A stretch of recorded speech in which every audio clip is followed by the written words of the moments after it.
அன்புக்குரிய மாணவ கண்மணிகளே, அனைவருக்கும் வணக்கம். நாம் இன்று பார்க்கக்கூடியது 11ஆம் வகுப்பு கணினி அறிவியல் பாடம் 9 C++ ஓர் அறிமுகம். இன்னைக்கு நம்ம பார்க்கக்கூடிய லெசன் C++ ஒரு அறிமுகம் அப்படிங்கிற பாடத்தை பற்றி நம்ம பார்க்க போகிறோம். நாம் இந்த லெசன்லேருந்து எல்லாமே C++ அப்படிங்கிற ஒரு நிரலாக்க மொழியை பற்றி தான் நாம் பார்க்க போகிறோம். இப்போ இந்த C++ அப்படிங்கிறது என்ன நிரலாக்க மொழி அப்படின்னு பார்த்தீங்கன்னா, ஒரு பொருள்நோக்கு நிரலாக்க மொழி அப்படின்னு சொல்லி நாம் இதைய சொல்லலாம். அதற்கு முன்னாடி இந்த நிரலாக்க மொழி நிரல்னா என்ன அப்படிங்கிற விஷயத்தை பற்றியெல்லாம் நம்ம கொஞ்சம் டிஸ்கஸ் பண்ணிக்கலாம். இப்போ நம்ம ப்ரோக்ராம் அப்படின்னுலாம் சொல்லுவோம், அதாவது கம்ப்யூட்டர் ப்ரோக்ராம் அப்படின்னுலாம் சொல்லுவோம். இந்த ப்ரோக்ராம் அப்படிங்கிறது என்ன அப்படின்னு பார்த்தீங்கன்னா, அதாவது ஒரு கணிப்பொறியுடன் குறிப்பிட்ட பணியை செய்ய எழுதப்பட்ட அறிவுறுத்துகளின் வரிசை, அதைத்தான் நம்ம என்ன சொல்கிறோம் அப்படின்னு பார்த்தீங்கன்னா கம்ப்யூட்டர் ப்ரோக்ராம், அதாவது கலெக்ஷன் ஆஃப் இன்ஸ்ட்ரக்ஷன் அப்படின்னு சொல்லி நாம் அதையே சொல்லலாம். இது கம்ப்யூட்டர் ப்ரோக்ராம் அப்படின்னு சொல்லி நாம் அதையே சொல்கிறோம். இந்த கம்ப்யூட்டர் ப்ரோக்ராம்லேயே பார்த்தீங்கன்னா, அதாவது அடுத்து நம்ம இதில் என்ன பார்க்க போகிறோம் அப்படின்னு பார்த்தீங்கன்னா சாஃப்ட்வேர். அதாவது சாஃப்ட்வேர் அப்படின்னா என்ன அப்படின்னு பார்த்தீங்கன்னா collection of computer program, collection of computer program, அதைத்தான் நம்ம என்ன சொல்கிறோம் அப்படின்னு பார்த்தீங்கன்னா சாஃப்ட்வேர். அதாவது கணினி நிரல் மற்றும் தொடர்புடைய தரவுகளின் தொகுப்பு தான் நம்ம என்ன சொல்கிறோம் அப்படின்னு பார்த்தீங்கன்னா சாஃப்ட்வேர். சிம்பிளாக ஆரம்பிச்சுக்கோங்க. கம்ப்யூட்டர் ப்ரோக்ராம் அப்படின்னா அதாவது ஒரு கணினியுடன் குறிப்பிட்ட பணியை செய்ய எழுதப்பட்ட அறிவுறுத்தலினுடைய வரிசை, தொகுப்பு, கட்டளைகளின் தொகுப்பு, அதைத்தான் நம்ம என்ன சொல்கிறோம் அப்படின்னு பார்த்தீங்கன்னா கம்ப்யூட்டர் ப்ரோக்ராம் அப்படின்னு சொல்கிறோம். அடுத்தது சாஃப்ட்வேர் அப்படின்னா என்ன அப்படின்னு பார்த்தீங்கன்னா, மென்பொருள் அப்படின்னா என்ன பார்த்தீங்கன்னா கணினி நிரல் மற்றும் தொடர்புடைய தரவுகளினுடைய தொகுப்பத்தை நம்ம என்ன சொல்கிறோம் அப்படின்னு பார்த்தீங்கன்னா சாஃப்ட்வேர் அப்படின்னு சொல்லி சொல்கிறோம். நாம் இதில் பார்க்கக்கூடியது எல்லாமே பார்த்தீங்கன்னா மாணவர்களே, அதாவது இந்த C++ நிரல்ங்கிறது ஒரு நிரலாக்க மொழி. என்ன நிரலாக்க மொழி அப்படின்னு பார்த்தீங்கன்னா ஒரு பொருள்நோக்கு நிரலாக்க மொழி அப்படின்னு சொல்லி சொல்கிறோம். இந்த மொழி அப்படிங்கிறத பற்றி நம்ம ஏற்கனவே டிஸ்கஸ் பண்ணிக்கிறோம். அதாவது ஒரு செய்தியை கம்யூனிகேட் பண்ணுறக்காக நாம் பயன்படுத்தக்கூடிய ஒன்று தான் பார்த்திங்கன்னா நம்ம லாங்குவேஜ் அப்படின்னு சொல்லி சொல்கிறோம். இந்த கம்ப்யூட்டர்லையும் பார்த்திங்கன்னா பல வகையான மொழிகள் பயன்படுத்தப்படுகிறது. இப்போ பார்த்திங்கன்னா machine level language, high level language, assembly language, programming language, இந்த மாதிரியெல்லாம் பலவிதமான, அதாவது object oriented programming language, processor language, இந்த மாதிரியெல்லாம் நிறையா மொழிகள் பற்றி நாம் கணிப்பொறியில் நம்ம பார்க்க போகிறோம். உங்களுக்கு இந்த பகுதியில் நம்ம பார்க்கக்கூடியது என்ன அப்படின்னு பார்த்தீங்கன்னா C++ அப்படிங்கிறது ஒரு ஆப்ஜெக்ட் ஓரியன்டட் ப்ரோக்ராமிங் லாங்குவேஜ், பொருள்நோக்கு நிரலாக்க மொழி அப்படின்னு சொல்லி சொல்லக்கூடியது. ஓகே, சரி. இப்போ ப்ரோக்ராமிங் லாங்குவேஜ்னா என்ன அப்படிங்கிறத பார்க்கலாம். இந்த ப்ரோக்ராமிங் லாங்குவேஜ் அப்படின்னா என்ன அப்படின்னு பார்த்தீங்கன்னா, அதாவது பல்வேறு வகையான வெளியீடுகளை உருவாக்க நாம் பயன்படுத்தக்கூடிய கட்டளைகளுடைய தொகுப்பு தான் நம்ம என்ன சொல்கிறோம் அப்படின்னு பார்த்தீங்கன்னா ப்ரோக்ராமிங் லாங்குவேஜ் அப்படின்னு சொல்லி சொல்கிறோம். ஓகே, அந்த ப்ரோக்ராமிங் லாங்குவேஜ்க்கெல்லாம் எடுத்துக்காட்டு நிறைய இருக்குது. Pascal, Fortran, C++, Java, Ruby, Python, PHP, இதையெல்லாம் நம்ம என்ன சொல்லலாம்னா ப்ரோக்ராமிங் லாங்குவேஜ்க்கு ஒரு எக்ஸாம்பிளாக சொல்லலாம். அடுத்தது பார்த்திங்கன்னா மாணவர்களே, இப்போ நம்ம கம்ப்யூட்டர் ப்ரோக்ராம்னு என்னென்னு பார்த்தா, சாஃப்ட்வேர்னு என்னென்னு பார்த்தா, ப்ரோக்ராமிங் லாங்குவேஜ்னு என்னென்னு பார்த்தோம். அடுத்து நாம் பார்க்கக்கூடியது மெஷின் லாங்குவேஜ். ஆமாம், மெஷின் லாங்குவேஜ்னா என்ன? அதாவது மெஷின் லாங்குவேஜுங்கிறது ஒரு லோ லெவல் லாங்குவேஜ், அதாவது லோ லெவல் லாங்குவேஜ் அப்படின்னு சொல்லக்கூடியது. இந்த மெஷின் லெவல் லாங்குவேஜ் பொறுத்த வரைக்கும் இதில் எல்லாமே தகவல் எப்படித்தான் எடுத்துக்கு அப்படின்னு பார்த்தீங்கன்னா பைனரி டிஜிட்டாக எடுத்துக்கும். நம்மளுக்கு பைனரி டிஜிட்னா தெரியும், 0 1ங்கிறத நம்மளுக்கு பைனரி டிஜிட். நாம் எந்த ஒரு தகவல் கொடுத்தாலும் இந்த மெஷின் லாங்குவேஜ் என்ன பண்ணிக்கு அப்படின்னு பார்த்தீங்கன்னா 0 1ங்கிற பைனரி கன்வெர்ட் பண்ணிட்ட தகவலை எடுத்துக்கும். அது பார்த்தீங்கன்னா எண்கள் கொடுத்தீங்கனாலும் சரி, எழுத்துக்கள் கொடுத்தீங்கனாலும் சரி, அதே மாதிரி ஒரு படங்களை கொடுத்தீங்கனாலும் சரி, எல்லாமே அது என்ன வடிவத்தில் தான் கம்ப்யூட்டர் நம்மகிட்ட இருந்து தகவலை வாங்கி கொள்ளும் பார்த்தீங்கன்னா மெஷின் லாங்குவேஜில் தான் அதை எடுத்துக்கும். அந்த மெஷினுக்கு புரிஞ்ச லாங்குவேஜ் என்ன அப்படின்னு பார்த்தீங்கன்னா 0 1. ஓகே, அதனால இது லோ லெவல் லாங்குவேஜ் அப்படின்னு சொல்லி சொல்கிறாங்க. இதுலேயே அடுத்தது பார்த்தீங்கன்னா மாணவர்களே அசம்பிளி லாங்குவேஜ். இது ஒரு லோ லெவல் ப்ரோக்ராமிங் லாங்குவேஜ் அப்படின்னு சொல்லி சொல்லலாம். இந்த அசம்பிளி லாங்குவேஜ் அப்படிங்கிறது என்ன அப்படின்னு பார்த்தீங்கன்னா செட் ஆஃப், அதாவது இன்ஸ்ட்ரக்ஷன், அதாவது கோடு, ஒரு தகவலை ஒரு செயலை செய்யறதுக்கு நாம் எழுதக்கூடிய ஒரு குரூப் ஆஃப் கேரக்டர். இப்போ பார்த்தீங்கன்னா 2 நம்பரை கூட்ட சொல்கிறோம் அப்படின்னு பார்த்தீங்கன்னா நம்ம ஆட் அப்படின்னு ஒரு கேரக்டர் பயன்படுத்தலாம். அதேமாதிரி 2 நம்பரில் ஒரு நம்பர்லேருந்து ஒரு நம்பரை கழிக்க சொல்கிறதுக்கு நம்ம சப் அப்படின்னு ஒரு கேரக்டர் பயன்படுத்தலாம். அதேமாதிரி மூவ் பண்ணுறதுக்கு, இந்த மாதிரி அதை சின்ன சின்ன கட்டளைகளை சொல்லி நாம் ஒரு செயல்பாட்டை செய்ய சொல்கிறது. ஓகே, அதுக்கு பயன்படுத்தக்கூடிய மொழி எல்லாமே பார்த்தீங்கன்னா நம்ம அசம்பிளி லாங்குவேஜ் அப்படின்னு சொல்லி சொல்லலாம். ஓகே, அடுத்து பார்த்தீங்கன்னா மாணவர்களே நம்ம பார்க்கக்கூடியது ஹை லெவல் லாங்குவேஜ். ஆமாம், ஹை லெவல் லாங்குவேஜ் அப்படிங்கிறது என்ன அப்படின்னு பார்த்தீங்கன்னா நம்ம ஒரு மென்பொருளை பயன்படுத்தி நாம் எழுதக்கூடியது எல்லாமே என்ன அப்படின்னு பார்த்தீங்கன்னா எல்லாமே ஹை லெவல் லாங்குவேஜ் அப்படின்னு சொல்லி நாம் சொல்லலாம். அதாவது மென்பொருள் நிரலை உருவாக்க கட்டளைகள் மற்றும் தொடரியல் பயன்பாடுகளின் தொகுப்பு தான் நம்ம என்ன சொல்கிறோம் அப்படின்னு பார்த்தீங்கன்னா ஹை லெவல் லாங்குவேஜ். நாம் வந்து ஒரு ப்ரோக்ராம் எழுதுறோம் அப்படின்னா நம்ம எழுதக்கூடிய மொழி எல்லாமே எந்த லாங்குவேஜில் தான் இருக்குன்னா ஹை லெவல் லாங்குவேஜில் தான் இருக்கும். அந்த மாதிரி ஹை லெவல் லாங்குவேஜ் வந்து எதுக்காக பயன்படுத்துகிறோம் அப்படின்னு பார்த்தீங்கன்னா நம்ம எளிமையாக வந்து புரிந்து கொள்ளலாம். நம்ம எளிமையாக வந்து தெரிஞ்சு கொள்றதுக்காகவும் புரிந்து கொள்றதுக்காகவும் தான் நம்ம என்ன பண்ணுறோம் பார்த்தீங்கன்னா இந்த ஹை லெவல் லாங்குவேஜை வந்து பயன்படுத்துகிறோம். அதற்கும் எடுத்துக்காட்டெல்லாம் இந்த C++, ஜாவா, பேல், PHP எல்லாம் பார்த்தீங்கன்னா இது வந்து ஹை லெவல் லாங்குவேஜ்க்கு வந்து நம்ம எக்ஸாம்பிளாக சொல்லலாம்.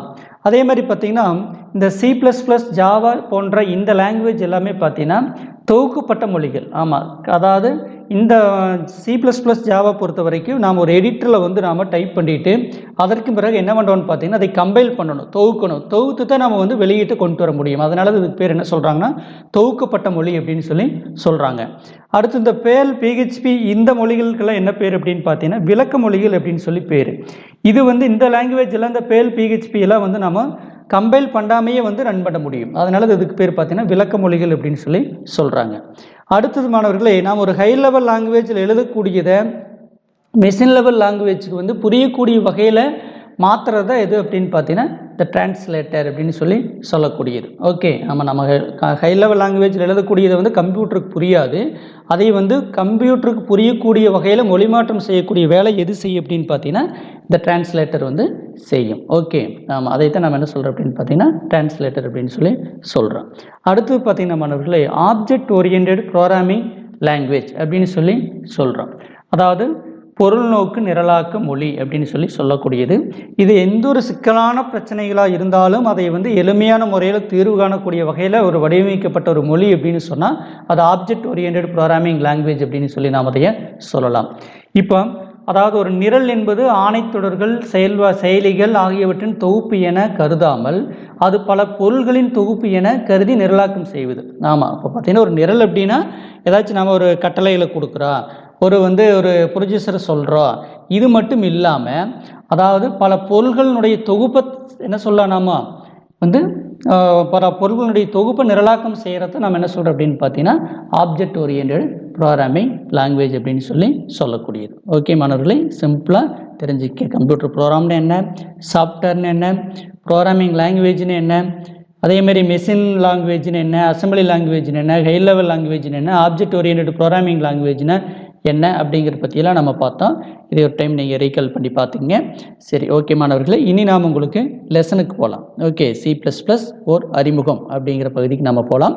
இந்த பாடத்தில் கற்றலை நோக்கங்கள் அப்படின்னு பார்த்தீங்கன்னா C++ நிரலாக்க மொழியின் அடிப்படை கட்டுமான தொகுதியை பற்றி புரிந்து கொள்ளுதல். ஆமாம், C++ நிரலாக்க மொழியினுடைய அடிப்படை கட்டுமான தொகுதினா என்ன அப்படிங்கிற பற்றி தெரிஞ்சுக்க போகிறோம்.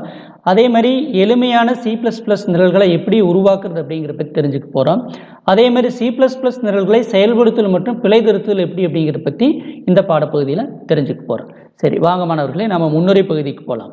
C++ மொழி மிகவும் பிரபலமான நிரலாக்க மொழிகளில் ஒன்றாகும். ஆமாம், இன்றைக்கி வந்து ஒரு மிகவும் பிரபலமான மொழி அப்படின்னா நாம் எதை சொல்ல அப்படின்னு பார்த்தீங்கன்னா இந்த C++ மொழி வந்து நாம் நிரலாக்க மொழி சொல்லலாம். ஓகே, இதெல்லாம் கொஞ்சம் நோட் பண்ணி வச்சுங்க, 1 மார்க்கில் கேட்பாங்க. C++ மொழி செயல்முறை மற்றும் பொருள் நோக்கு நிரலாக்க முறைகள் இரண்டையும் ஆதரிக்கிறது. ஆமாம், அந்த C++ பொறுத்த வரைக்கும் என்ன பண்ணுறது, செயல்முறை மற்றும் பொருள் நோக்கு நிரலாக்க முறைகள் இரண்டையுமே ஆதரிக்கக்கூடிய ஒன்று அப்படின்னு சொல்லியிருக்கிறாங்க. அடுத்து C++ ஒரு கலப்பின மொழி. ஏதை கலப்பின மொழிங்கிறாங்கன்னு பார்த்தீங்கன்னா இது வந்து செயல்முறையும் செயல்படுத்தும், பொருள்நோக்கு நிரலாக்க முறைகளை வந்து இது செயல்படுத்தும். அதனால இதுக்கு பேர் ஒரு கலப்பின மொழி அப்படின்னு சொல்லி சொல்கிறாங்க. இதையும் நோட் பண்ணிக்கங்க, C++ங்கிறது ஒரு கலப்பின மொழி அப்படின்னு சொல்லலாம். C++ அதன் முன்னோடி C மொழியின் நீட்டிப்பு ஆகும். ஆமாம், C++ எதிலிருந்து வந்து உருவாக்கப்பட்டது, எதனுடைய நீட்டிப்பு அப்படின்னு பார்த்தீங்கன்னா C மொழியினுடைய நீட்டிப்பு தான் வந்து C++ அப்படின்னு சொல்லக்கூடியது. இந்த C++-ஐ உருவாக்குனது யார் அப்படின்னு பார்த்தீங்கன்னா ஜேன் ஸ்ட்ரோஸ்ட்ரப் அப்படிங்கிறவர் தான் உருவாக்குனார். இதையெல்லாம் கொஞ்சம் நோட் பண்ணிக்கங்க. C++ மொழி உருவாக்குனவர் ஜேன் ஸ்ட்ரோஸ்ட்ரப். ஓகே, தனது புதிய மொழி இனக்குழுவுடன் கூடிய C என்று பெயரிட்டார். இவர் முதல்ல எப்படி இதுக்கு பெயரிட்டார் அப்படின்னு பார்த்தீங்கன்னா C++க்கு இனக்குழுவுடன் கூடிய சி அப்படின்னு சொல்லி பெயரிட்டார். ஏன்னா சி லாங்குவேஜில் இனக்குழுங்கிற கான்செப்டில் இல்லை, ஆனால் C++ல தான் அந்த இனக்குழுங்கிற கான்செப்டில் கொண்டு வந்தாங்க. அதனால இதுக்கு பெரிய இனக்குழுவுடன் கூடிய சி அப்படின்னு சொல்லி இதை உருவாக்கின ஜேம்ஸ் ஸ்டோஸ்ட்ரப் வந்து சொன்னார். அதுக்கும் பிறகு இது எப்படி நாம் சொல்லணும் அப்படின்னு பார்த்தீங்கன்னா C++ அப்படின்னு சொல்லி சொல்லணும். இந்த ப்ளஸ் அப்படிங்கிறது பரவாயில்ல எப்படி உச்சரிக்கணும்னு சொல்லிக்கிறான் பாருங்க. ப்ளஸ் அப்படின்னு சொல்லி உச்சரிக்கணுங்கிற C++ என்னும் பெயரை என்னது ++ன்னு உச்சரிக்க வேண்டும். இந்த C++ன்னு இதுக்கு பெயர் வச்சது யார் அப்படின்னு பார்த்தீங்கன்னா ரிக் மாஸ்டி. ஆமாம், இவர் தான் வந்து C++ன்னு பெயர் சூட்டினார். இதில் 1 மார்க்கில் கேட்பாங்க மாணவர்கள். இந்த பேராகிராஃப் ரொம்ப இம்பார்ட்டன்ட். C++ங்கிறது ஒரு நிரலாக்க மொழி, இது வந்து கலப்பன மொழின்னு இதை சொல்லலாம். இது வந்து சீனுடைய நீட்டிப்பு அப்படின்னு சொல்லி சொல்லலாம். இதை உருவாக்குனது ஜேம்ஸ் ஸ்டோஸ்ட்ரப் அப்படின்னு சொல்லலாம். இதுக்கு பெயர் சூட்டியவர் ரிக் மாஸ்டி அப்படின்னு சொல்லி சொல்லலாம். இதெல்லாம் கொஞ்சம் நோட் பண்ணி வச்சுக்கோங்க. இப்போ ஜேம்ஸ் ஸ்டோஸ்ட்ரப்பை பற்றி ஒரு விளக்கு இங்கே கொடுத்துருக்குறாங்க. C++ நிரலாக்க மொழியை கண்டுபிடித்தது யார் அப்படின்னு பார்த்தீங்கன்னா இந்த ஜேம்ஸ் ஸ்டோஸ்ட்ரப்ங்கிறது தான் அந்த C++ நிரலாக்க மொழியை கண்டுபிடிச்சார். இவரை பற்றி சில விளக்கங்கள் கொடுத்துருக்குறாங்க, வாங்க மாணவர்களை பார்க்கலாம். ஜேன் ஒரு டேனிஷ் கணிப்பொறி விஞ்ஞானி ஆவார். இவர் 1950ஆம் ஆண்டு டிசம்பர் 30ஆம் தேதி பிறந்தார். 1975ஆம் ஆண்டில் டென்மார்க்கில் உள்ள ஆர்கஸ் பல்கலைக்கழகத்தில் கணிதம் மற்றும் கணிப்பொறி அறிவியல் முதுகலை பட்டம் பெற்றார். 1979ஆம் ஆண்டில் இங்கிலாந்தில் உள்ள கேம்பிரிட்ஜ் பல்கலைக்கழகத்தில் கணிப்பொறி அறிவியலில் முனைவர் பட்டம் பெற்றார். இதெல்லாம் இந்த ஜேம்ஸ் ஸ்டோஸ்ட்ரப்னுடைய விளக்கம். ஓகே, சரி. அடுத்தது மாணவர்களே, இனி நாம் C++ அந்த ஹிஸ்ட்ரிக்கு வரப்போகிறோம், வரலாறுக்கு. ஓகே, என்ன சொல்கிறாங்கன்னு பார்க்கலாம், வாங்க மாணவர்களே. இப்போ C++ ஆனது 1979ஆம் ஆண்டில் AT&T பெல் ஆய்வகத்தில் ஜேம்ஸ் ஸ்டோஸ்ட்ரப் ஆல் உருவாக்கப்பட்டது. நோட் பண்ணிக்கங்க. இந்த C++ மொழி எப்போ உருவாக்கப்பட்டது அப்படின்னு பார்த்தீங்கன்னா 1979ல் AT&T பெல் லெபார்டரியில் தான் வந்து ஜேம்ஸ் ஸ்டோஸ்ட்ரப் வந்து முதல்ல உருவாக்குறார். இதெல்லாம் 1 மார்க்கில் கேட்பாங்க மாணவர்களை, நோட் பண்ணிக்கங்க. C++ மொழி முதலில் சி மொழியிலிருந்து தருவிக்கப்பட்டது. C++ மொழி எதிலிருந்து தருவிக்கப்பட்டது, டெரைவ் பண்ணப்பட்டது? சி மொழியிலிருந்து தருவிக்கப்பட்டது.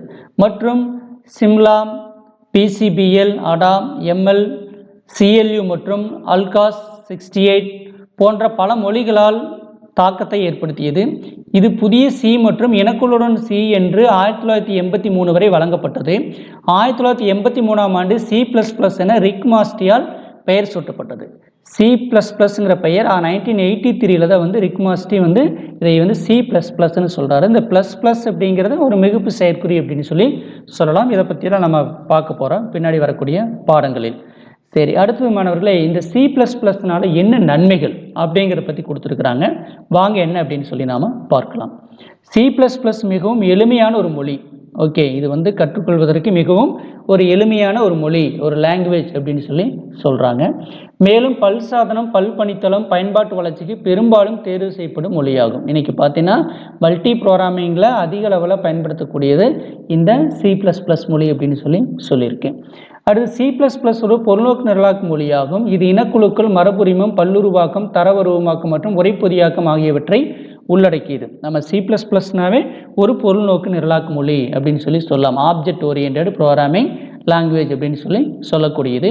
இது எதையெல்லாம் வந்து உள்ளடக்கியது அப்படின்னு பார்த்தீங்கன்னா இனக்குழுக்கள், ஆமாம், கிளாஸஸ், மரபுரிமம், இன்கிரிட்டன்ஸ், பல்லுருவாக்கம், ஆமாம், பாலிமார்பிசம், தரவருவமாக்கம், டேட்டா அப்ஸ்ட்ராக்ஷன், உரைப்பொதியாக்கம், என்கேப்சுலேஷன், இது எல்லாமே உள்ளடக்கியதை வந்து இந்த C++. பார்த்தீங்கன்னா மாணவர்களே, இந்த டாபிக் எல்லாம் பார்த்தாவே உங்களுக்கு இந்த C++ வந்து இந்த புக் வந்து உங்களுக்கு கம்ப்ளீட் ஆயிடும். ஓகே, இனக்குழு, மரபுரிமம், பல்லுருவாக்கம், தரவருவமாக்கம், உரைப்பொதியாக்கம் தான் நாம் இனி பின்னாடி வரக்கூடிய பாடங்கள் எல்லாமே நாம் பார்க்க போகிறோம். அடுத்து C++ களஞ்சியத்தில் நிறைய செயற்கூறுகள் உள்ளன. செயற்கூறுகள் அப்படிங்கிறது ஃபங்க்ஷன் அப்படின்னு சொல்லக்கூடியது. ஓகே, ஒரு நிரலாக்க மொழியில் ஒரு நிரலில் குறிப்பிட்ட பணிகளை செய்வதற்காக நாம் எழுதக்கூடிய அந்த நிரல் தொகுப்பு தான் நம்ம என்ன சொல்கிறோம் அப்படின்னு பார்த்தீங்கன்னா செயற்கூறுகள் அப்படின்னு சொல்லி நாம் சொல்கிறோம். அடுத்து C++ விதிவிலக்கு கையாளுதலை செயற்கூறு பணிமிகுப்பை அனுமதிக்கிறது. ஆமாம், எக்ஸப்ஷன் ஹேண்ட்லிங். C++ விதிவிலக்கு பார்த்தீங்கன்னா செயற்கூறு பணிமிகுப்பை அனுமதிக்கிறது. ஆனால் சி மொழியில் இந்த வசதி இல்லை. பணிமிகுப்பு அப்படிங்கிறது ஓவர்லோடு, அதாவது ஃபங்க்ஷன் ஓவர்லோடிங், ஆப்ரேட்டர் ஓவர்லோடிங் அப்படின்னு சொல்லக்கூடியது. இந்த இதை பற்றியெல்லாம் நம்ம தனியாக லெசனே வருது. ஃபங்க்ஷன் ஓவர்லோடிங்னா என்ன அப்படின்னு சொல்லக்கூடியது. ஒரு செயற்கூறுக்கு கூடுதலான பணிகளை நாம் கொடுக்கறதுக்கு பேர் தான் வந்து ஃபங்க்ஷன் ஓவர்லோடிங் அப்படின்னு சொல்லக்கூடியது. அதை பற்றி நாம் பின்னாடி வரக்கூடிய லெசன்லலாம் நாம் பார்க்கலாம் மாணவர்களை. அடுத்து பார்த்தீங்கன்னா C++ மொழி ஒரு சக்தி வாய்ந்த ஆற்றலுடைய மற்றும் விரைவான மொழி. ஆமாம், இது வந்து ஒரு பவர்ஃபுல்லான ரொம்ப ஃபாஸ்ட்டாக செயல்படக்கூடிய ஒரு லாங்குவேஜ் அப்படின்னு சொல்லி இதை சொல்கிறாங்க. இது GUI பயன்பாடுகள் வந்து விளையாட்டுகளுக்கான 3D வரைகளை நிகழ்நேர கணித உருவகப்படுத்தல்களுக்கு ஒரு பரவலான பயன்பாடுகளை கண்டறிகிறது அப்படின்னு சொல்லி சொல்லிக்கிறாங்க. இது ரொம்ப எஃபிஷியன்சியாக செயல்படக்கூடிய ஒரு லாங்குவேஜ் அப்படின்னு சொல்லி இதனுடைய C++னுடைய நன்மைகளை சொல்லிக்கிறாங்க மாணவர்களை. இதையெல்லாம் கொஞ்சம் நீங்கள் நோட் பண்ணி வைத்துக்கொள்ள வேண்டும். ஓகே, சரி. அடுத்து மாணவர்களை நாம் பார்க்கக்கூடியது குறியீடு தொகுதி அப்படின்னா என்ன அப்படின்னு பார்க்கலாம். இனி எல்லாமே நாம் வந்து இந்த C++ லாங்குவேஜ்ல வரக்கூடிய சில பகுதிகளை பற்றி தான் நம்ம இனி பார்க்க போகிறோம். இது வரைக்கும் நம்ம C++ மொழினா என்ன அப்படின்னு பார்த்தோம். இது ஒரு கலப்பன மொழி, இது ஒரு நிரலாக்க மொழி, இது வந்து பார்த்தீங்கன்னா இது ஒரு பொருளோக்கு நிரலாக்க மொழி அப்படின்னு சொல்லலாம். ஓகே, இதையெல்லாம் நம்ம C++ மொழி பற்றி நாம் கற்றுக்கொண்ட பகுதிகள். இனி நாம் என்ன அப்படின்னு பார்த்தீங்கன்னா குறியீடு தொகுதினா என்ன அப்படிங்கிற பற்றி நாம் பார்க்க போகிறோம். அதாவது குறியீடு தொகுதி என்பது ஒரு C++ நிரலை எழுதுவதற்கு அனுமதிக்கப்படும் எழுத்துக்களின் தொகுப்பு. அவ்வளோதான், சிம்பிளாக ஆரம்பிச்சுங்க. அதாவது குறியீடு தொகுதி அப்படின்னா ஒரு C++ நிரலை எழுதுவதற்கு அனுமதிக்கப்படும் எழுத்துக்களின் தொகுப்பு. நீங்கள் ஒரு C++ மொழியில் ஒரு நிரலை எழுதணும் அப்படின்னா அதில் நீங்கள் வந்து என்னென்ன எழுத்துக்களெல்லாம் நீங்கள் வந்து பயன்படுத்தலாம் அப்படிங்கிற ஒரு தொகுப்பை தான் என்ன சொல்கிறாங்க அப்படின்னு பார்த்தீங்கன்னா குறியீடு தொகுதி, கேரக்டர் செட் அப்படின்னு சொல்லி சொல்கிறாங்க. ஒரு எழுத்துரு என்பது பெரும்பாலும் எல்லா விசைப்பலகைகளிலும் உள்ள எழுத்து எண் அல்லது குறியீடாகும். ஆமாம், எழுத்துரு அப்படின்னா என்ன சொல்லலாம், எல்லா கம்ப்யூட்டர் கீபோர்ட்லையும் இருக்கக்கூடிய எழுத்துக்கள், எண்கள், குறியீடுகள், சிறப்பு குறியீடுகள், இதனுடைய தொகுப்பை தான் நம்ம என்ன சொல்கிறோம் அப்படின்னு பார்த்தீங்கன்னா கேரக்டர் செட் அப்படின்னு சொல்லி நாம் இங்கே சொல்கிறோம். இதில் என்னென்ன எழுத்துக்களை எல்லாம் வந்து C++ வந்து என்னென்ன எழுத்துக்களை எல்லாம் C++ வந்து அக்செப்ட் பண்ணு அப்படிங்கிறதுக்கு ஒரு லிஸ்ட்டை கொடுத்துருக்குறாங்க மாணவர்களை. இதையெல்லாம் கொஞ்சம் நீங்கள் நோட் பண்ணி வைத்துக்கொள்ள வேண்டும். அதாவது எழுத்துக்கள்லாம் A to Z, caps, small, எதை வேணாலும் கொடுத்துக்கலாம். எண்கள்லாம் 0 to 9 வரைக்கும். சிறப்பு குறியீடுகள் அப்படின்னு பார்த்தீங்கன்னா இங்கே குறியீடுகள் கொடுத்துருக்கு. Plus, minus, into, slash, tilt, exclamation, இந்த மாதிரி குறியீடுகள் இது எல்லாமே நம்ம கீபோர்டில் இருக்கும். இடைவெளி அப்படின்னா வெற்று இடைவெளி, கிடைமட்ட தத்தல், செலுத்தி திருப்புதல், புதிய வரி செலுத்தி, இதையெல்லாம் சொல்கிறாங்க. மற்ற குறியீடுகள் அப்படின்னு பார்த்தீங்கன்னா C++ 256 ASCII உருக்களை தரவுகளாக செயல்படுத்தும். இதில் பார்த்தீங்கன்னா C++ பொறுத்த வரைக்கும் ASCII குறியீட்டு 256 ASCII உருக்களை வந்து இது வந்து தரவுகளாக செயல்படுத்துது அப்படின்னு சொல்லிக்கிறாங்க. இதையெல்லாம் தான் நம்ம என்ன சொல்கிறோம் அப்படின்னு பார்த்தீங்கன்னா குறியீடு தொகுதி அப்படின்னு சொல்கிறேன். சிம்பிளாக ஞாபகம் வச்சுக்கோங்க. அதாவது குறியீடு தொகுதிங்கிறது C++ மொழியில் ஒரு நிரலை எழுதுவதற்கு அனுமதிக்கப்படும் எழுத்துக்களுடைய தொகுப்பு தான் நாம் என்ன சொல்கிறோம் அப்படின்னு பார்த்தீங்கன்னா குறியீடு தொகுதி அப்படின்னு சொல்கிறோம். இதெல்லாம் உங்களுக்கு 2 மார்க்களோட கேட்குறக்கு வாய்ப்புகள் இருக்குது. குறியீடு தொகுதினா என்ன அப்படின்னு கூட கேள்விகள் கேட்பாங்க. ஓகே மாணவர்களே, இப்போ குறியீடு தொகுதினா என்னென்னு தெரிஞ்சிட்டிங்களா?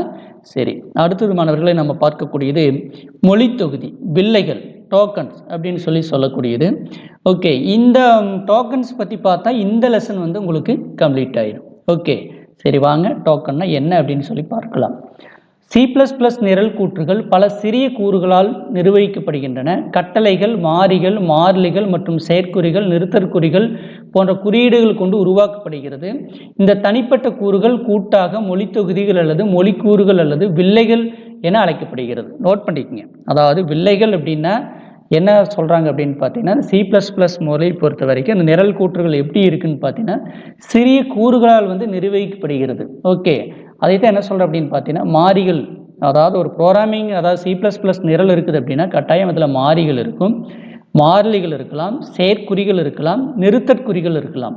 இந்த மாதிரி குறியீடுகளுக்கு தான் நம்ம என்ன சொல்கிறோம் அப்படின்னு பார்த்தீங்கன்னா வில்லைகள் அப்படின்னு சொல்கிறேன். Lexical units, lexical elements, tokens அப்படின்னுலாம் நாம் அதையே பல பெயர்களில் வந்து நாம் அதையே அழைக்கலாம். அதைத்தான் இங்கே கொடுத்துருக்குறாங்க. ஓகே, வில்லைகள் அப்படின்னா என்ன அப்படின்னு சொல்லி மீனிங் சிம்பிளாக கொடுத்துருக்குறாங்க. ஒரு நிரலில் உள்ள மீச்சிறு தனித்தலகு வில்லைகள் அல்லது மொழித்தொகுதி என்று அழைக்கப்படுகிறது. நோட் பண்ணிக்கங்க. வில்லைகள் அப்படின்னா என்னது? ஒரு நிரலில் உள்ள மீச்சிறு தனித்த அலகு அல்லது வில்லைகள் அப்படின்னு சொல்லி இதை நாம் சொல்லலாம். நோட் பண்ணிக்கங்க. மீச்சிறு தனித்த அலகு. ஆமாம், அதைத்தான் இங்கே கொடுத்துருக்குறாங்க. வில்லைகள்னால் என்ன அப்படின்னு சொல்லி பார்த்தீங்கன்னா என்னென்னலாம் வில்லைகள்னு சொல்லலாம்னா சிறப்பு சொற்கள். ஆமாம், அடுத்தது குறிப்பெயர்கள். அடுத்தது நிலையுறுக்கள், இதில் கைடாக இருக்குது, நிலையுறுக்கள்னு இருக்குது, செயற்குறிகள்னு இருக்குது, நிறுத்தற்குறிகள்னு இருக்குது. இந்த 5 தான் நம்ம என்ன சொல்கிறோம் அப்படின்னு பார்த்தீங்கன்னா வில்லைகள். கேட்பாங்க 2 மார்க்கில், வில்லைகள் என்றால் என்ன, அதன் வகைகளை எழுதுக அப்படின்னா வில்லைகள் என்றால் என்னென்னு மீனிங் எழுதணும். அதனுடைய வகைகள் அப்படின்னு பார்த்தீங்கன்னா சிறப்பு சொல், குறிப்பெயர்கள், நிலையுறுக்கள், செயற்குறிகள், நிறுத்தற்குறிகள். இதையெல்லாம் தான் நம்ம என்ன சொல்கிறோம் அப்படின்னு பார்த்தீங்கன்னா வில்லைகள் அப்படின்னு சொல்லி நாம் வில்லைகளுடைய வகைகளை அதை வந்து நாம் சொல்கிறோம். ஓகே மாணவர்களே, இப்போ வில்லைகள்னு என்னென்னு தெரிஞ்சிருக்கும். அதாவது வில்லைகள்ங்கிறது சிம்பிளாக ஆரம்பிச்சிங்க, ஒரு C++ நிரல் இருக்கக்கூடிய மீச்சிறு தனித்தலகு. ஓகே, இதைத்தான் நம்ம என்ன சொல்கிறோம் அப்படின்னு பார்த்தீங்கன்னா வில்லைகள் அப்படின்னு சொல்லி சொல்கிறோம். இது வந்து சிறிய கூறுகளால் வந்து நிர்வகிக்கப்படுகிறது. C++ நிரல் பொறுத்த வரைக்கும் சிறு சிறு கூறுகளால் நிர்வகிக்கப்படுகிறது. அதைத்தான் என்ன சொல்கிறாங்கன்னு பார்த்தீங்கன்னா அந்த கூறுகளை தான் என்ன சொல்கிறோன்னா வில்லைகள் அப்படின்னு சொல்லி நாம் சொல்கிறோம். அடுத்தது பார்த்தீங்கன்னா மாணவர்களே சிறப்பு சொற்கள். ஆமாம், சிறப்பு, இப்போ அந்த வில்லைகளினுடைய ஒரு பகுதி தான் என்ன சொல்கிறோன்னு பார்த்தீங்கன்னா சிறப்பு சொற்கள், கீவேர்ட்ஸ் அப்படின்னு சொல்லி சொல்லக்கூடியது. இது சிம்பிளாக அமைச்சுக்குங்க. அதாவது ஒரு கணிப்பொறி நிரலாக்க மொழியில் ஒரு நிரல் பெயர்ப்பிக்கு புரிகின்ற பொருள் கொண்ட சொற்களுக்கு தான் என்ன சொல்கிறோம் அப்படின்னு பார்த்தீங்கன்னா சிறப்பு சொற்கள். ஆமாம், ஒரு C++ நிரலில் நிரல் பெயர்ப்பிக்கு மட்டுமே புரிகின்ற பொருள் கொண்ட சொற்கள் சிறப்பு சொற்கள். அது கம்பைலருக்கு மட்டும்தான் அந்த வேர்டிங்ஸ் வந்து புரியும். அந்த மாதிரி இருக்கக்கூடிய வார்த்தைகளை தான் நம்ம என்ன சொல்கிறோம் அப்படின்னு பார்த்தீங்கன்னா கீவேர்ட்ஸ் அல்லது ரிசர்வ் வேர்ட்ஸ் அப்படின்னு சொல்லி நாம் அதையே சொல்லலாம். சிம்பிளாக ஆரம்பிச்சுங்க. இது உங்களுக்கு 2 மார்க்கில் கேட்டுருவாங்க. சிறப்பு சொற்கள்னால் என்ன அப்படின்னு சொல்லி கேட்பாங்க, நோட் பண்ணி வைத்துக்கொள்ள வேண்டும். ஓகே, சிறப்பு சொற்கிறது C++ நிரல் பெயர்ப்பு மட்டும் புரிகின்ற பொருள் கொண்ட காப்பு சொற்களுடன் கூடிய அந்த சொற்களை தான் நம்ம என்ன சொல்கிறோம்னா சிறப்பு சொற்கள் அப்படின்னு சொல்லி சொல்கிறோம். C++ நிரல்களை கட்டமைக்க சிறப்பு சொற்கள் அவசியமான அப்படின்னு சொல்லி சொல்லியிருக்கிறாங்க. பெரும்பாலான சிறப்பு சொற்கள் C++, ஜாவாவுக்கு பொதுவானது அப்படின்னு சொல்லி சொல்லியிருக்கிறாங்க. C மொழிக்கும் C++ மொழிக்கும் ஜாவாங்கிற மொழிக்கும் எல்லாம் நிறைய சிறப்பு சொற்கள் எல்லாமே காமனாக தான் இருக்குது அப்படின்னு சொல்லி சொல்லியிருக்கிறாங்க. மாணவர்கள் இதுக்கு மீனிங் கேட்டால் சிம்பிளாக எழுதிக்கிங்க, நான் சொல்கிறது அப்படியே ஞாபகம் வச்சுக்கோங்க. C++ நிரல் பெயர்ப்பிக்கு புரிகின்ற பொருள் கொண்ட சொற்களுக்கு பேர் சிறப்பு சொற்கள் அப்படின்னு சொல்லி சொல்லலாம். அதுதான் இதனுடைய மீனிங். சிறப்பு சொற்களுக்கு பார்த்தீங்கன்னா நிறையா எடுத்துக்காட்டுகள் எல்லாம் அங்கே கொடுக்கப்பட்டிருக்கிறது, நோட் பண்ணிக்கங்க. பாருங்க, C++ ஒரு எழுத்து வடிவ உணர்த்தி மொழியாகும். எனவே சிறப்பு சொற்கள் சிறிய எழுத்துக்களில் இருக்க வேண்டும். இதெல்லாம் வந்து கேஸ் சென்சிட்டிவோட செயல்படக்கூடியது. ஓகே, இந்த சிறப்பு சொற்களுக்கு அதனுடைய லிஸ்ட்டு தான் இங்கே கொடுத்துருக்குறாங்க மாணவர்களை. இதையெல்லாம் நீங்கள் நோட் பண்ணி வைத்துக்கொள்ள வேண்டும். இதிலிருந்து எது வேணாலும் உங்களுக்கு 1 மார்க்கில் கேட்பாங்க. ஓகே, உங்களுக்கு வந்து பார்த்தீங்கன்னா மொத்தம் 15 1 மார்க்கு உங்களுக்கு கம்ப்யூட்டர் சயின்ஸில் கேட்பாங்க. 15மே உங்களுக்கு ஆப்ஷனல் டைப் தான், சூஸ் த பெஸ்ட் ஆன்சர். அதை 4 கொடுத்து 1 ஆன்சர் எழுதுகிற மாதிரி தான் இருக்கும். இதிலிருந்து ஏதாவது ஒரு 3 கீவேர்டை சொல்லிவிட்டு இல்லாத ஒரு கீவேர்டை ஒன்று கொடுத்துட்டு கீழ்கண்டவற்றில் எது வந்து சிறப்பு சொல் கிடையாது அப்படின்னா அதை வந்து உங்களுக்கு பிரித்து பார்க்கக்கூடிய திறன் உங்களுக்கு இருக்கணும். அப்படின்னா நீங்கள் இந்த பட்டியல் வந்து நீங்கள் தெளிவாக தெரிஞ்சிருந்தீங்கன்னா மட்டும்தான் வந்து அதுக்கு ஒரு ஆன்சர் பண்ண முடியும். ஓகே, இதையெல்லாம் கொஞ்சம் நீங்கள் நோட் பண்ணி வைத்துக்கொள்ள வேண்டும். அடுத்து மாணவர்கள் திருத்தங்கள் மற்றும் சேர்த்தல்களுடன் பின்வரும் சிறப்பு சொற்களும் அடங்கும் அப்படிங்கிறாங்க. இதில் சில திருத்தங்கள் எல்லாம் பண்ணியிருக்கிறாங்க அப்படின்னு சொல்லியிருக்குது. அதில் using, namespace, bool, static case, constant case, dynamic case, true, false அப்படிங்கிறதெல்லாம் சில சிறப்பு சொற்களையும் சேர்த்திருக்கிறாங்க அப்படின்னு சொல்லியிருக்கிறாங்க. அடுத்தது இரட்டை அடிக்கோடிட்ட குறிப்பெயர்கள் C++ செயலாக்கத்திற்கு மற்றும் அடிப்படை களஞ்சியங்களை பயன்படுத்துவதற்காக ஒதுக்கப்பட்டிருக்கிறது. ஆகையால் இந்த குறிப்பெயர்களை பயனர்கள் தவிர்க்க வேண்டும் அப்படின்னு சொல்லியிருக்கிறாங்க. அப்போ சிறப்பு சொற்கள்லாம் சிம்பிளாக ஆரம்பிச்சுக்கங்க. C++ மொழியில் நிரல் பெயர்ப்புக்கு மட்டுமே புரிகின்ற பொருள் கொண்ட சொற்களுக்கு பேர் சிறப்பு சொற்கள். அதுக்கு வந்து கீவேர்டுன்னு சொல்லலாம், காப்பு சொற்கள்னு சொல்லலாம், ரிசர்வ்டுன்னு அதையே சொல்லலாம். இப்போ வில்லைகளில் நாம் ஒரு பாயிண்ட் பார்த்துட்டோம். அடுத்தது நம்ம பார்க்கக்கூடியது மாணவர்களை குறிப்பெயர்கள், ஐடென்டிஃபையர்ஸ் அப்படின்னு சொல்லக்கூடியது. குறிப்பெயர்கள் என்பது C++ நிரலில் வெவ்வேறு பகுதிகளுக்கு கொடுக்கப்படும் பெயர்களாகும். ஆமாம், அதாவது C++ நிரலில் வெவ்வேறு பகுதிகளுக்கு கொடுக்கப்படக்கூடிய அந்த பெயரைத்தான் நம்ம என்ன சொல்கிறோம் அப்படின்னு பார்த்தீங்கன்னா ஐடென்டிஃபையர்ஸ், அதாவது குறிப்பெயர்கள் அப்படின்னு சொல்கிறோம். இவை பயனரால் வரையறுக்கப்பட்ட மாறிகள், செயற்கூறுகள், அணிகள், இனக்குழுக்கள் போன்றவையாகும். இது வந்து நம்ம பயனருங்கிறது யார்? யூசர். நம்மளாக வரையறுக்கக்கூடிய மாறிகளாக இருக்கலாம், செயற்கூறுகளாக இருக்கலாம், அணிகளாக இருக்கலாம், இனக்குழுக்களாக இருக்கலாம். இதர் போன்றவைக்கெல்லாம் நம்ம கொடுக்கக்கூடிய அந்த பெயர்களை தான் நம்ம என்ன சொல்கிறோம்னா குறிப்பெயர்கள் அப்படின்னு சொல்கிறோம். இவை ஒரு நிரலின் அடிப்படை கட்டுமான தொகுதிகளாகும். ஒவ்வொரு மொழியிலும் குறிப்பெயர்களுக்கு பெயரிடுவதற்கு என சில குறிப்பிட்ட விதிகள் உள்ளன. அதாவது ஒவ்வொரு லாங்குவேஜ்லேயும் குறிப்பெயர்களுக்கு வந்து எப்படி பெயரிடுவது, எப்படிக்கு அந்த குறிப்பெயரினுடைய பெயரை கொடுக்கறது அப்படிங்கிறதுக்கு நிறையா ரூல்ஸ் அண்ட் ரெகுலேஷன் இருக்குது அப்படின்னு சொல்லியிருக்கிறாங்க. இந்த குறிப்பெயர்களை சிம்பிளாக என்ன சொல்ல அப்படின்னு பார்த்தீங்கன்னா, ஒரு வேரியபிள் அப்படின்னு கூட சொல்லலாம், செயற்குழுன்னு சொல்லலாம், அணிகள்னு சொல்லலாம், இனக்குழுக்கள்னு கூட இதைய சொல்லலாம். இப்போ இந்த குறிப்பெயருக்கு வந்து எப்படி நாம் பெயர் கொடுக்கறது, அதுக்கு என்னென்ன விதிமுறைகள் இருக்குது அப்படிங்கிறத பற்றி கொடுத்துருக்குறாங்க. வாங்க மாணவர்களை பார்க்கலாம். குறிப்பெயரின் முதல் எழுத்து கண்டிப்பாக எழுத்து அல்லது அடிக்கோடிட்டு இருக்க வேண்டும். பாருங்க, குறிப்பெயர்களுக்கு பெயர் எப்படி கொடுக்கணும் அப்படின்னா, அதனுடைய குறிப்பெயருடைய பெயர் எப்படி இருக்குன்னா, முதல் எழுத்து கண்டிப்பாக எழுத்துல தான் இருக்கணும். அப்படி இல்லை அப்படின்னா அடிக்கோடிட்டு அண்டர்ஸ்கோரில் இருக்கலாம் அப்படின்னு சொல்லியிருக்கிறாங்க. அடுத்தது எழுத்துக்கள், எண்கள் மற்றும் அடிக்கோடுகள் மட்டுமே அனுமதிக்கப்படுகிறது. ஒரு குறிப்பெயரினுடைய பெயர் எப்படி இருக்குன்னா, எழுத்துக்கள் இடம்பெறலாம், எழுத்துக்களை தொடர்ந்து எண்கள் இடம்பெறலாம், அதில் அண்டர்ஸ்கோர் அடிக்கோடுகளும் அதில் இடம்பெறலாம். அடுத்தது எது இடம்பெற அனுமதி இல்லைங்கிறா, ஒரு சிறப்பு எழுத்துருக்களின் பெயரின் ஒரு பகுதியாக அனுமதிக்கப்படாது. கீவேர்டு எல்லாம் வந்து இந்த ஐடென்டிஃபையருக்கு வந்து கொடுக்கக்கூடாது அப்படின்னு சொல்லியிருக்குது. அடுத்து மாணவர்களே, C++ ஒரு எழுத்து வடிவ உணர்த்தியாகும். கேஸ் சென்சிட்டிவோடு செயல்படக்கூடியது. அப்பர் கேஸ், லோயர் கேஸ் எழுத்துக்கள் வெவ்வேறாக கருதப்படுகிறது. இதில் பார்த்தீங்கன்னா upper case, lower case, caps letter, small லெட்டர்லாம் நீங்கள் மாற்றி கொடுத்தீங்கனாலும் அது வெவ்வேறாகத்தான் வந்து கருதப்படும் அப்படின்னு சொல்லியிருக்குது. சிறப்பு சொற்கள் அல்லது காப்பு சொற்கள் குறிப்பெயரின் பெயராக பயன்படுத்த முடியாது. இந்த கீவேர்டு, ரிசர்வ் வேர்டெல்லாம் நம்ம என்ன பண்ண முடியாது, குறிப்பெயரினுடைய பெயராக வந்து பயன்படுத்த முடியாது. இந்த குறிப்பெயர் எப்படியெல்லாம் பயன்படுத்தலை அப்படிங்கிறது நம்ம நிரல் பகுதி வரும்போது சொல்லும்போது உங்களுக்கு ரொம்ப எளிமையாக இருக்குது மாணவர்களே. இப்போ நம்ம எல்லாம் தியரிட்டிக்கலாக தான் என்ன அப்படிங்கிறத நாம் பார்த்துட்டு வரோம். அடுத்தது, ANSI தரநிலைகளின்படி C++இல் குறிப்பெயர்களுக்கான எழுத்துக்களின் நீளத்திற்கு எந்த எல்லையும் இல்லை. குறிப்பெயர்களுடைய எழுத்தை பொறுத்த வரைக்கும் எவ்வளவு லிமிட் அப்படிங்கிறதெல்லாம் எந்த ஒரு வரையறையும் இல்லை அப்படின்னு சொல்லியிருக்கிறாங்க. அனைத்து எழுத்துக்களும் குறிப்பிடத்தக்கவை அப்படின்னு சொல்லியிருக்கிறாங்க. இப்போ இதில் பார்த்தீங்கன்னா குறிப்பெயரினுடைய பட்டியல் ஒன்று கொடுத்துருக்குறாங்க. இது என்னென்ன கொடுத்துருக்குறாங்க, இது சரியா தவறா, தவறுக்கு என்ன காரணம் அப்படின்னு நாம் சொல்லலாம். இப்போ ஒரு குறிப்பெயரினுடைய பெயரை நாம் நம் அப்படின்னு சொல்கிறோம். இங்கே கேப்ஸில் இருக்குது, சுமாலும் இருக்குது, இது மாதிரி கொடுக்கலாம், தவறில்லை. அடுத்து எல்லாமே கேப்ஸில் இருக்குது, இதுவும் தவறில்லை. அண்டர்ஸ்கோர் கொடுத்து ஆடுன்னு சொல்லியிருக்கிறாங்க, இதுவும் தவறில்லை, சரியான குறிப்பெயர் தான். டோட்டல் அண்டர்ஸ்கோர் சேல்ஸ்னு கொடுத்துருக்குறாங்க, இதுலேயும் எந்த தவறும் இல்லை, இது சரியான குறிப்பெயரினுடைய அறிவிப்பு. தமிழ் மார்க் அப்படின்னு சொல்லி தமிழ் இடையில கேப்ஸில் M வந்துருக்குது, இது தவறானது கிடையாது, சரியான குறிப்பெயர் அறிவிப்பு. இது எல்லாமே சரியான குறிப்பெயரினுடைய அறிவிப்பு. நம்ம ஏற்கனவே குறிப்பெயரினுடைய அறிவிப்பில் எப்படி இருக்கும்னு பார்த்தா, எழுத்தில் தான் ஆரம்பிக்கணும், அண்டர்ஸ்கோர்லையும் ஆரம்பிக்கலாம், எழுத்தில் ஆரம்பித்து எண்ணில் முடியலாம், அதே மாதிரி எழுத்தில் ஆரம்பித்து அண்டர்ஸ்கோர் இருக்கலாம், எண்ணிலையும் இருக்கலாம். இதெல்லாம் சரியான ஏற்கத்தகு குறிப்பெயரினுடைய மெத்தேடு. அடுத்தது பார்த்தீங்கன்னா மாணவர்களே, இதில் நம் ஹைப்பன் ஆடுங்கிற மைனஸ் கொடுத்துருக்குறா, இந்த மாதிரி இந்த குறியீடுகள், சிறப்பு குறியீடுகள் இடம்பெறக்கூடாது. பாருங்கள், சிறப்பு எழுத்துரு இடம்பெற்றுள்ளதுன்னு சொல்லியிருக்கிறாங்க. அதுக்கடுத்து திஸ் அப்படின்னு சொல்கிற, திஸ்ஸுங்கிறது ஒரு கீவேர்டு. இந்த சிறப்பு சொல்லையும் நாம் குறிப்பெயரினுடைய பெயரை பயன்படுத்தக்கூடாது, இதுவும் தவறு. அடுத்து டு மை ஃபைல்ங்கிற நம்பரில் ஒரு குறிப்பெயர் ஆரம்பிக்கக்கூடாது, அதுவும் தவறு. ஓகே, இதெல்லாம் வந்து ஏற்கத்தகாத குறிப்பெயரினுடைய பட்டியலை இந்த இடத்துல உங்களுக்கு விளக்கிக்கிறாங்க. இதெல்லாம் வந்து ஏற்கத்தகு குறிப்பெயரினுடைய பட்டியல். இதெல்லாம் கொஞ்சம் நீங்கள் நோட் பண்ணி வைத்துக்கொள்ள வேண்டும் மாணவர்களே.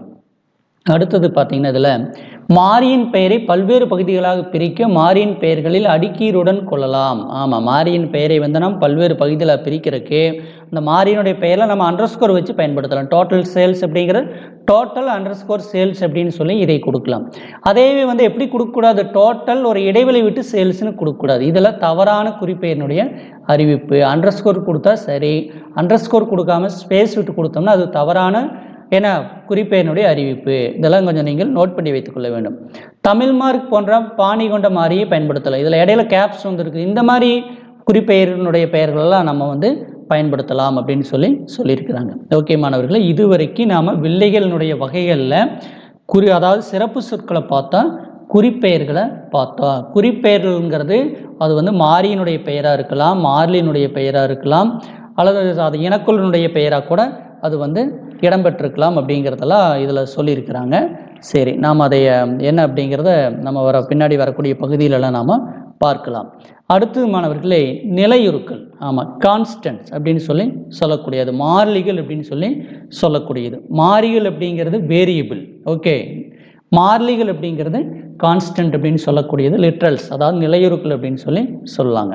ஒரு நிரல் இயங்கும் போது மதிப்புகள் மாறாத தரவுகள் நிலையுறுக்கள் எனப்படும். ஆமாம், ஒரு நிரலை நாம் இயக்கிறோம், நாம் அதில் கொடுக்கக்கூடிய மதிப்புகள் மாறாமல் இருந்து அதுக்கு பேர் நிலையுறுக்கள், மாறிலிகள் அப்படின்னு சொல்கிறோம். ஓகே, அந்த மாறிலிகள் தான் பார்த்தீங்கன்னா பல வகையாக பிரிச்சிருக்கிறாங்க. நிலையுறுக்கள், ஓகே, அதில் எண் மாறிலிகள் இரண்டாக பிரிக்கிறாங்க. முழு எண் மாறிலிகள், மிதப்பு புள்ளி எண் மாறிலிகள். அடுத்தது பார்த்தீங்கன்னா பூலியன் மாறிலிகள், அடுத்தது எழுத்துரு மாறிலிகள், அடுத்தது சர மாறிலிகள். இப்போ பார்த்தீங்கன்னா மாறிலிகளில் 4 டைப்ஸாக பிரிச்சிருக்கிறாங்க. எண் மாறிலி மறுபடியும் 2வாக பிரிக்கிறாங்க. இதெல்லாம் மாறிலிகளுக்கு உண்டான விளக்கம். அந்த ஒவ்வொரு மாறிலியும் என்ன அப்படிங்கிறத பற்றி இங்கே சொல்கிறாங்க. வாங்க மாணவர்களை நாம் பார்க்கலாம். ஃபஸ்ட்டு நியூமரிக் கான்ஸ்டன்ட்ஸ், எண் மாறிலிகள். மாறிகளாக பயன்படுத்தப்படும் எண்கள் எண் மாறிலிகள் ஆகும். நோட் பண்ணிக்க, மாறிகளாக பயன்படுத்தப்படும் எண்களை தான் நம்ம என்ன சொல்கிறோம், எண் மாறிலிகள். எண் மாறிலிகள் பின்வருமாறு வகைப்படுத்தப்பட்டுள்ளன. முழு எண் மாறிலிகள் அல்லது நிலையான புள்ளி மாறிலிகள், இன்டிஜர் கான்ஸ்டன்ட் அல்லது பிக்ஸ்டு பாயிண்ட் கான்ஸ்டன்ட்னு சொல்லலாம். மெய்யெண் மாறிலிகள் அல்லது மிதப்பு புள்ளி மாறிலிகள், ரியல் கான்ஸ்டன்ட் அல்லது ஃப்ளோட்டிங் பாயிண்ட் கான்ஸ்டன்ட் அப்படின்னு நாம் அதையே சொல்லலாம். முழு எண் மாறிலிகள், நிலையான புள்ளி மாறிலிகள், அதை பற்றி விளக்கம் கொடுக்குறாங்க. பின்ன மதிப்புகள் இல்லாத எண்கள் முழு எண்கள் ஆகும். ஆமாம், பின்ன மதிப்புகள் இல்லைன்னா என்னது, ஃப்ராக்ஷன் வேல்யூ இல்லைன்னா அதை என்ன சொல்கிறோம், நாம முழு எண் அப்படின்னு சொல்கிறோம். ஒரு முழு எண் மாறிலி எந்த ஒரு தசம புள்ளியும் இல்லாமல் குறைந்தபட்சம் ஒரு இலக்கத்தை கொண்டிருக்க வேண்டும். ஒரு முழு எண் மாறிலின்னு எப்படி இருக்கணும், பின்ன தசம புள்ளி இருக்கக்கூடாது, ஒரு டிஜிட்டாவது அதில் இருக்கணும் அப்படின்னு சொல்லியிருக்கிறாங்க. இது மறைக்குறியீடு அல்லது குறியீடு இல்லாமலும் இருக்கலாம். ஆமாம், இது மறைக்குறியீடு இருக்கலாம், இல்லாமலையும் இருக்கலாம் அப்படின்னு சொல்லியிருக்கிறாங்க. எதிர்மறை எண்ணாகவும் இது கருதப்படுகிறது. ஓகே, குறியீடு உள்ள, அதாவது மறைக்குறியீடு உள்ள முழு எண்கள் எதிர்மறை எண்ணாக கருதப்படுகிறது. காற்புள்ளிகள் மற்றும் வெற்று இடைவெளிகள் ஆகியவை ஒரு பகுதியாக அனுமதிக்கப்படாது. இதில் காற்புள்ளி, இடைவெளி கொடுக்கறது, நம்பரில் கொடுக்கறது, இதெல்லாம் பார்த்தீங்கன்னா ஒரு மாறிலியாக அனுமதிக்கப்படாது அப்படின்னு சொல்லியிருக்குது. C++ல் 3 வகையான முழு எண் மாறிலிகள் உள்ளது. பதின்மம், எண்ணிலை, 16 நிலை. இதெல்லாம் நாம் ஏற்கனவே இந்த நம்பர் சிஸ்டத்தில் பார்த்துருக்குறோம். சரி, இப்போ பதின்ம நிலையில் என்ன இருக்குது அப்படின்னு நம்ம பார்க்கலாம். 0 பதின்மம்னாவே என்ன, டெசிமல் 0 to 9 வரைக்கும் இருக்கும். ஓகே, ஆமாம், 0 to 9 வரைக்கும் இருக்கக்கூடிய அந்த நம்பர்ஸ் எல்லாம் தான் நம்ம என்ன சொல்கிறோம், முழு எண் அப்படின்னு நாம் சொல்கிறோம். ஓகே, இப்போ ஒரு பதின்ம மாறிலியை பின்ன மதிப்புடன் கொடுத்தால் நிரல் பெயர்ப்பு முழு எண் பகுதியை மட்டும் எடுத்துக்கொள்ளும், பின்ன பகுதியை நிராகரித்துவிடும். இது உள்ளுறை இனமாற்றம் அப்படின்னு சொல்கிறோம். இம்ப்ளிசிட் கன்வர்ஷன் அப்படின்னு சொல்கிறோம். நாம் ஒரு இன்டிஜர் கான்ஸ்டன்ட்டில் மதிப்புகள் கொடுக்குறோம். அந்த மதிப்புகளோட நம்ம பின்ன பகுதியை சேர்த்து கொடுத்தோம்னா கம்பைலர் என்ன பண்ணும் அப்படின்னா பின்ன பகுதியை நிராகரிச்சுட்டு அந்த முழு எண் பகுதி இன்டிஜர் வேல்யூ மட்டும் எடுத்துக்கும். இது ஆட்டோமேட்டிக்காக நடக்கக்கூடிய ஒன்று. அதை தான் என்ன சொல்கிறாங்கன்னா இம்ப்ளிசிட் கன்வர்ஷன் அப்படின்னு சொல்கிறாங்க. அடுத்தது எண்மம், எண்ணிலை, ஆக்டல். இது 0 to 7 வரைக்கும் இருக்கக்கூடிய மாறிலிகள். ஓகே, நம்பர்ஸ் குறிக்கக்கூடியது. இது பார்த்தீங்கன்னா முன்னோட்டாக 0ங்கிற நம்பர் இடம்பெற்றிருக்கும். இப்போ 0, 1, 2னா இது ஒரு எண்ணிலை அப்படின்னு சொல்லலாம். -0 to 7னா இது தசம புள்ளியை ஏற்காது அப்படின்னு சொல்கிறாங்க. ஓகே, +0 to 3னா இது எண்மை எண் இல்லை, எனவே இது மேற்புடையதில்லை. எந்த குறியீடும் இடம்பெறக்கூடாது. மைனஸ் எல்லாம் இந்த எண்ணிலை மாறிலியில் இடம்பெறக்கூடாது அப்படின்னு சொல்லியிருக்கிறாங்க. அதுக்கு விளக்கம் கொடுத்துருக்குறாங்க. 0வில் தொடங்கும் ஒரு பின்ன எண்ணை எண்ணிலை எண்ணாக பயன்படுத்தும் போது அது எண்மை எண்ணாக கருதாமல் பதின்ம எண்ணாக கருதும். ஆமாம், 0வில் தொடங்கக்கூடிய ஒரு பின்ன எண்ணை எண்ணிலை எண்ணாக பயன்படுத்தும் போது அது எண்மை எண்ணாக கருதாமல் எப்படி எடுத்துக்குங்கிறான், ஒரு டெசிமலாக தான் எடுத்துக்கும் அப்படின்னு சொல்லியிருக்கிறாங்க. அடுத்தது 16 நிலை ஹெக்ஸா டெசிமல். இது 0 to 9 வரைக்கும் நம்பரில் எடுத்துக்கும், 10லிருந்து 15 வரைக்கும் லெட்டர்ஸில் எடுத்துக்கும், Aலேருந்து F வரைக்கும் எடுத்துருக்கும். இதே நம்ம நம்பர் சிஸ்டத்துலேயே அதை பார்த்துருக்குறோம். இந்த 16 நிலை எண்களை நம்ம எப்படி சொல்கிறோன்னா 0x அப்படிங்கிற முன்னோட்டுக்குறியோட இதை நம்ம வரையறுக்கலாம். இப்போ 0xன்னு ஆரம்பித்து இது ஒரு ஹெக்ஸா டெசிமல் அப்படின்னு சொல்லலாம். 0ல் ஆரம்பித்தா அதை ஒரு ஆக்டல் அப்படின்னு நாம் அதையே சொல்லலாம். இப்போ 0x1 2 3ங்கிறாங்க, 0x1 A5 இதெல்லாம் சொல்லலாம். கமாவெல்லாம் இந்த இடத்துல ஏற்புடையது அல்ல. 0x5x8 இது சரியானது. ஆனால் 0x.14e இந்த மாதிரி பாயிண்ட் வச்செல்லாம் கொடுக்கக்கூடாது. இதில் தவறான 16 நிலை அறிவிப்பு அப்படின்னு சொல்லியிருக்குது. அடுத்து மாணவர்களே, பொதுவாக ஒரு முழு எண்ணுடன் எல் அல்லது கேப்சல் அல்லது சுமால் எல், கேப்சல் அல்லது சுமால் யூ ஆகியவற்றில் ஒன்றை பின்னோட்டாக கொடுக்கும்போது அது லாங் அல்லது அன்சைனடு வகை மாறிலிகளாக கருதப்படும். லாங், அன்சைனடு இதை பற்றியெல்லாம் நம்ம இந்த பாடத்தில் நம்ம பார்க்க போகிறோம். ஓகே, லாங் என்ன, அன்சைடுன்னு என்ன அப்படிங்கிற பற்றியெல்லாம் நாம் பார்ப்போம். அடுத்து மெய் மாறிலிகள். மிதப்பு புள்ளி மாறிலினா என்ன? Real constant or floating point கான்ஸ்டன்ட்னா என்ன அப்படிங்கிற பற்றி நாம் பார்க்கலாம் மாணவர்களே. வாங்க அது என்ன அப்படிங்கிறது பார்க்கலாம். ஒரு மெய் அல்லது மிதப்பு புள்ளி மாறிலி பின்னப்பகுதியை கொண்ட ஒரு எண் மாறிலி ஆகும். ஆமாம், இந்த ரியல் கான்ஸ்டன்ட் ஃப்ளோட்டிங் பாயிண்ட் கான்ஸ்டன்ட்னா இந்த மெய் மாறிலிகள் எப்படி இருக்குது அப்படின்னு பார்த்தீங்கன்னா பின்னப்பகுதியை கொண்ட ஒரு எண் அப்படின்னு சொல்லி இதைய சொல்கிறாங்க. இதை வந்து பின்ன வடிவில் அல்லது அடுக்கு வடிவத்தில் எழுதலாம். இந்த ரியல் கான்ஸ்டன்ட் எப்படி எழுதலாம் அப்படின்னு பார்த்தீங்கன்னா பின்ன வடிவத்திலையும் எழுதலாம் அல்லது ஒரு அடுக்கு வடிவத்திலையும் எழுதலாம் அப்படின்னு சொல்லியிருக்கிறாங்க. பின்ன வடிவில் உள்ள ஒரு மெய் மாறிலி குறிப்பிட்ட அல்லது குறியிடப்பட்ட அல்லது குறியிடப்படாத இலக்கங்களின் இடையில் ஒரு தசம புள்ளியை கொண்ட வரிசையாகும். சைனடுப்பிட்டா இருக்கலாம், அன்சைனடா கூட இது வந்து இருக்கலாம். ஒரு தசம புள்ளிக்கு முன்னும் பின்னும் ஒரு இலக்கத்தை அது கொண்டிருக்க வேண்டும். இதில் பிளஸ் அல்லது மைனஸ் குறியீடு முன்னோட்டாக இருக்கும். எந்த குறியீடு இல்லாத மெய் மாறிலி நேர்மறை எண்ணாக கருதப்படும். ஓகே, எதிர்மறை எண்ணா மைனஸ் குறியீடு இருக்கும். எந்த குறியீடு இல்லைன்னா அதை என்ன சொல்கிறோம் அதாவது நேர்மறை அப்படின்னு சொல்கிறோம். அடுத்தது பார்த்தீங்கன்னா அடுக்கு வடிவில் உள்ள மெய் மாறிலிகள் 2 பாகங்களை கொண்டுள்ளது. அடியெண் பேஸ் அடுக்குக்குறி எக்ஸ்பனண்ட் அப்படிங்கிற மேண்டிஸ் அண்டு எக்ஸ்பனண்ட் அப்படின்னு சொல்கிறாங்க. அடுக்கெண்ணாவே அதுக்கு அடிமானமும் அடுக்கும் இடம்பெற வேண்டும் அப்படின்னு சொல்லியிருக்கிறாங்க. ஒரு எண்ணை அடுக்குக்குறி வடிவில் கொடுப்பதற்கு அடியெண்ணை தொடர்ந்து அல்லது அதாவது ஒரு அடுக்கன் வடிவில் இருக்கக்கூடிய அந்த மாறிலி நாம் வந்து கேப்ஸ்லி அல்லது சுமால் அப்படிங்கிற குறியீட்டில் குறிக்கலாம். ஓகே, நோட் பண்ணிக்கங்க. அடுக்குக்குறி எப்பொழுதும் பார்த்தீங்கன்னா முழு எண்ணாத்தான் இருக்கணும். ஓகே, முழு எண்ணாத்தான் அதில் வந்து இடம்பெறணும் அப்படின்னு சொல்லியிருக்கிறாங்க. அதுக்கு எடுத்துக்காட்டெல்லாம் இங்கே கொடுக்கப்பட்டிருக்கிறது. உதாரணமாக பார்த்தீங்கன்னா 58 பார்த்தீங்கன்னா ஒரு 6 டிஜிட் 0 கொடுத்து 0.00 இது எப்படி வரையறுக்கிறாங்க அப்படின்னு பார்த்தீங்கன்னா 0.58 × 10⁸ சொல்லலாம். அப்படி இல்லை அப்படின்னா 0.58 இந்த 10⁸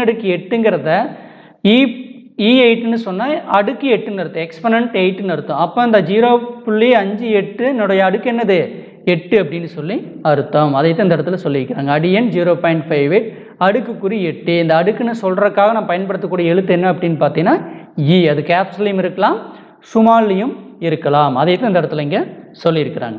அடுத்து பார்த்தீங்கன்னா மாணவர்களே இங்கே ஒரு எடுத்துக்காட்டு கொடுத்துருக்குறாங்க. 5.864 அடுக்கு 1. E1னா என்னது 5.864 அடுக்கு 1ன்னு அர்த்தம். அதாவது 10⁻1ன்னு அர்த்தம். 10⁻1ங்கிற போது 5.864 என்ன ஆகும்? ஒரு டிஜிட் வந்து அந்த பாயிண்ட் தள்ளப்படும். அதனால் இது என்ன ஆன்சர் வந்திருக்குது? 58.64ன்னு வந்திருக்குது. அதுக்கடுத்தது 5864 E-2 அப்படின்னு சொல்லியிருக்கிறாங்க. இதை எப்படி சொல்லலாம்னா 10⁻−2ன்னு சொல்லலாம். 10⁻−2 நம்ம 1/100 அப்படின்னு நாம் இதை வைக்கலாம். 10⁻−2 அப்போ 5864 × 1/100 அது எப்படி மாறும்? 58.64ன்னு மாறும். அடுத்து பார்த்தீங்கன்னா மாணவர்களே 0.5864 அடுக்கு 2ங்கிறா. 0.5864 10⁻2னா என்னாகும்? இது வந்து 0.5864 × 100 ஆகும். இது எப்படி மாறும்னா 58.64ன்னு மாறும். இதனுடைய பல்வேறு வடிவங்கள் இதை வரையறுத்தாலும் இதனுடைய மதிப்புகள் எப்படி இருக்குது? எல்லாமே 58.64ங்கிறதா இதனுடைய ஆன்சராக வந்து இடம்பெற்றிருக்கிறது. ஓகே மாணவர்களே, இது எல்லாம் பார்த்தீங்கன்னா மிதப்பு புள்ளி மாறிலி அல்லது அடுக்கெண் மாறிலி அப்படின்னு சொல்லக்கூடியது. ஓகே மாணவர்களே, இது என்ன அப்படிங்கிறது உங்களுக்கு ஒரு ஐடியா கிடைச்சிருக்கும். ஓகே, அடுத்தது பார்த்தீங்கன்னா மாணவர்களே பூலியன் லிட்ரல்ஸ். பூலியன் நிலையுறுக்கள் பூலியன் மதிப்புகள் ஒன்றான மெய் அல்லது பொய் என்பதை குறிப்பிட பயன்படுத்தப்படுகிறது. இதை பார்த்தீங்கன்னா நம்ம செகண்ட் சாப்டர்லேயே பார்த்துருக்குறோம். பூலியன் அல்ஜீப்ராவில் அதை பற்றி நம்ம சொல்லியிருக்கிறோம். பூலியனாவே true or false, yes or no, மெய் அல்லது பொய் இந்த மாதிரி மதிப்புகளை மட்டும்தான் கொடுக்கும். மெய்யெனில் மதிப்பு 1 எனவும் பொய்யெனில் மதிப்பு 0 எனவும் எடுத்துக்கொள்ளும். இந்த பூலியன் நிலையுறுக்கள் எப்படி எடுத்துக்கும்? மெய்னா 1ங்கிற வேல்யூ எடுத்துக்கும், பொய்னா 0ங்கிற மதிப்பை எடுத்துக்கும். அடுத்து பார்த்தீங்கன்னா மாணவர்களே குறியுறு மாறிலி கேரக்டர் கான்ஸ்டன்ட் அப்படின்னு சொல்லக்கூடியது. இதெல்லாம் உங்களுக்கு 2 மார்க்கில் கேட்கக்கூடிய கேள்விகள் தான். குறியுறு மாறிலி என்பது ஒற்றை மேற்கோள் குறிகளுக்குள் தரப்படும் ஒற்றை குறியுறவை கொண்டிருக்கும். இதெல்லாம் நோட் பண்ணிக்கங்க. குறியுறு மாறிலினா சிங்கிள் கேரக்டரில் சிங்கிள் கோட் இருக்கும். இப்போ ஏன்னு ஒரு லெட்டர் கொடுக்குற அப்படின்னா கேரக்டர் கொடுக்குறோன்னா அந்த ஏங்கிற கேரக்டரை எழுத்து எதுக்குள்ள கொடுக்கணும்? சிங்கிள் கோட்டுக்குள்ளே கொடுத்தா அது வந்து கேரக்டர் கான்ஸ்டன்ட் அப்படின்னு சொல்லக்கூடியது. C++ல் ஒரு குறியுறு மாறிலி ஒற்றை மேற்கோள் குறிகளுக்குள் ஒற்றை எழுத்தை கண்டிப்பாக கொண்டிருக்க வேண்டும். அதை எடுத்துக்காட்டு கொடுத்துருக்குறாங்க. சரியான குறியுறு மாறிலி. ஏன்னு போட்டு சிங்கிள் கோட்டில் கொடுத்துருக்குது, டூன்னு போட்டு சிங்கிள் கோட்டில் கொடுத்துருக்குது. இதெல்லாம் வந்து ஏற்கத்தகு குறியுறு மாறிலி. தவறான குறியுறு மாறிலின்னா டபுள் கோட்டில் கொடுக்கக்கூடியது. இதை பற்றியெல்லாம் நம்ம டபுள் கோட்டில் கொடுக்கறதையும் நம்ம இதில் நாம் பார்க்க போகிறோம். ஓகே, என்ன அப்படிங்கிறத நாம் ஒவ்வொன்றா பின்னாடி வரக்கூடிய பகுதிகளெல்லாம் நாம் பார்க்கலாம். ஒவ்வொரு ஒற்றை குறியுறு மாறிலி மதிப்புக்கு நிகரான ASCII மதிப்பு உள்ளது. உதாரணமாக ஏங்கிற எழுத்துக்கு என்ன ASCII மதிப்பு அப்படின்னு பார்த்தீங்கன்னா 65ங்கிறது அதனுடைய ASCII கோடு. ஓகே மாணவர்களே, சரி, இந்த பாடத்தினுடைய முதல் பகுதி இத்துடன் நிறைவடைந்தது. மீண்டும் அடுத்த பகுதியில் சந்திப்போம். நன்றி மாணவர்களே, வணக்கம்.